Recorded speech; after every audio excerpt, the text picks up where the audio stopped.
চলে আসছি ঝর্ণা দিদির রান্নাঘরে। আজকে রান্না হবে কুচে মাছ। আগে লঙ্কাটা বেটে নিয়েছিল, সেই লঙ্কা বাটাটা দিয়ে দিল। পরিমাণ মতো হলুদ দেব, পরিমাণ মতো নুন দেব, পরিমাণ মতো তেল দেব। ভালো করে মেখে নেব। আমি সে মাছটা মাংসের মতো কষা কষা করব। পরিমাণ মতো তেল দিয়ে দেব। আমি এখন কুচে মাছটা দিয়ে দেব। আমি এখন ভালো করে নাড়ি চাড়িয়ে নেব। এই মাঠে যে বৃষ্টিতে জল উঠে গেছে, ডুবে গেছে, এই জল থেকে কালকে রাত্রে কুমাইছি কুচে মাছ দুটো। তবে ছোটো ছোটো, কিন্তু বড় না। কালকের এক বৃষ্টিতে দেখেন আমাদের উঠোনে হাঁটু অব্দি জল। ভালো মতো কুচে মাছটা কষাই নেব। আমি এগুলো পেঁয়াজ রসুন কিছু দিয়ে জিরা বাটা বোটা দিয়ে রান্না করব। পরিমাণ মতো জল দিয়ে দেবো। আমি এখন নাড়ি চাড়িয়ে নেব, ঢেকে দিয়ে দেবো। আমি এখন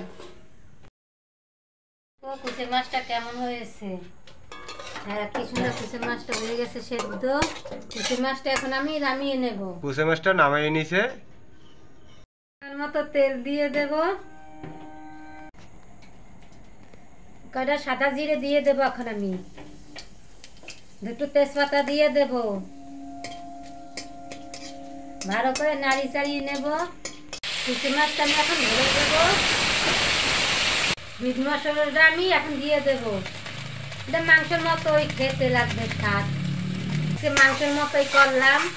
কুচে মাছটা পেঁয়াজ রসুন ছাড়া জিরা জুরা দিয়ে বেটে মিট মশলা ছাড়া দিয়ে রান্না করতে মাংসের মতো বাড়িতে করে খেয়ে দেখবেন বন্ধুরা, খেতে হেভি স্বাদ আছে। কুচে মাছটা আপনাদের কাটা দেখাইতে পারি নেই, আমাদের মাঠ থেকে ধরে নিয়ে আসছে। বন্ধুরা, কুচে মাছ রান্না হয়ে গেছে, কুচে মাছটা নামিয়ে নিছে। খেয়ে দেখাচ্ছি কেমন হয়েছে। আপনারা অনেকে কুচে মাছ কিন্তু সাপ ভাবেন, কিন্তু এটা সাপের মতনই দেখতে হয়, কিন্তু সাপ না। কুচে মাছ অনেকে খায় না। এই দেখুন খেয়ে দেখাচ্ছি। দারুণ হয়েছে, দারুণ দারুণ। আপনারা চাইলে মধ্যে আলুও নিতে পারেন। মাংস এই যদি একবার কুচে মাছ যারা খান না, একবার যদি খান না, মাংসও ভুলে যাবেন।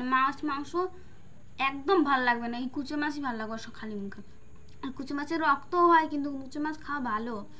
আর আপনাদের যদি ভিডিওটা ভালো লাগে প্রচুর প্রচুর পরিমাণে লাইক কমেন্ট অ্যান্ড শেয়ার করবেন। আর ভিডিওটা নতুন বন্ধুরা সাবস্ক্রাইব করবেনই, আর নিশ্চয়ই বানিয়ে খাবেন কুচে মাছ। আজকে ভিডিওটি রাখছি, দেখা হবে আগামী ভিডিওতে। ততক্ষণ ভালো থাকুন, সুস্থ থাকুন, ধন্যবাদ।